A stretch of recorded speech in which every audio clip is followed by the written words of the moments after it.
नमस्कार, मैं आपके साथ यशस्वी और आप देख रहे हैं इंडिया जंक्शन। जेल से छूटने के बाद अरविंद केजरीवाल लगातार भाजपा पर हमलावर हो रहे हैं। भ्रष्टाचार की पोल जनता के बीच में हर अस्तर खोलने का प्रयास आम आदमी पार्टी द्वारा किया जा रहा है। ऐसे में आज केजरीवाल ने दिल्ली में रोड शो किया। मकसद था आम जनता के बीच भाजपा के भ्रष्टाचार की नीति को सामने लाना और बीजेपी की दबाव की पॉलिसी को उजागर करना। इस रोड शो में अरविंद केजरीवाल ने जनता से सीधे क्या संवाद किया, हम दिखाएंगे अपनी स्पेशल रिपोर्ट में केजरीवाल का अटैक। पूरे लोकसभा चुनाव 2024 के दौरान अरविंद केजरीवाल ने जिस तरह से जेल में अपना समय बिताया, उसके बाद जब से वो जेल से बाहर आए हैं तब से एक के बाद एक लगातार दिल्ली की हर विधानसभाओं पर फोकस कर चुके हैं और दिल्ली की तमाम सीटों पर प्रचार में भी जुट चुके हैं। आज केजरीवाल ने एक के बाद एक 3 उम्मीदवारों के समर्थन में रोड शो किया। केजरीवाल चांदनी चौक लोकसभा क्षेत्र से उम्मीदवार जयप्रकाश अग्रवाल, उत्तर पूर्वी दिल्ली लोकसभा क्षेत्र से उम्मीदवार कन्हैया कुमार और उत्तर पश्चिमी दिल्ली लोकसभा क्षेत्र से कांग्रेस उम्मीदवार उदित राज के समर्थन में रोड शो किया। उनका पहला रोड शो मॉडल टाउन से शुरू हुआ और दूसरा रोड शो जहांगीरपुरी में हुआ। जेल से छूटने के बाद अरविंद केजरीवाल ने अपने प्रचार रणनीति में काफ़ी बड़ा बदलाव किया है।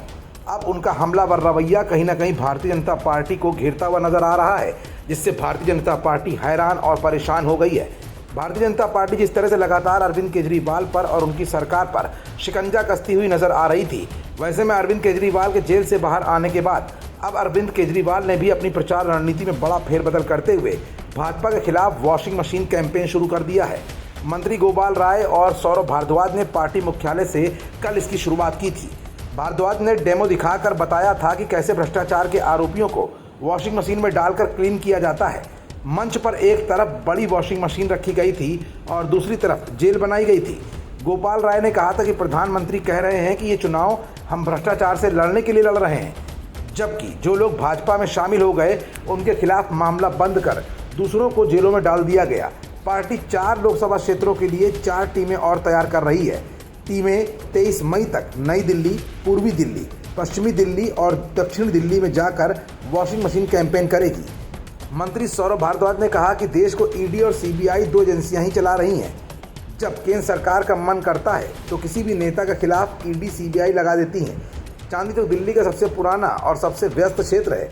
2019 में यहाँ से भारतीय जनता पार्टी के उम्मीदवार डॉक्टर हर्षवर्धन ने जीत दर्ज की थी। इस बार भाजपा ने उनका टिकट काटकर प्रवीण खंडेलवाल पर भरोसा जताया है।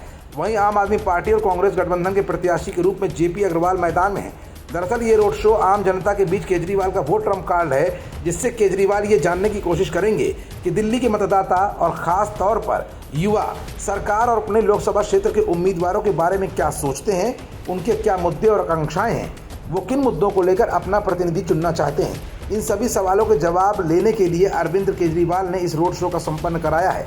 अब ऐसे में देखना ये होगा कि दिल्ली के अंदर भारतीय जनता पार्टी को इस बार केजरीवाल के प्रतिनिधि किस कदर टक्कर दे पाते हैं। खबरों से जुड़े रहने के लिए सब्सक्राइब करें हमारा चैनल इंडिया जंक्शन।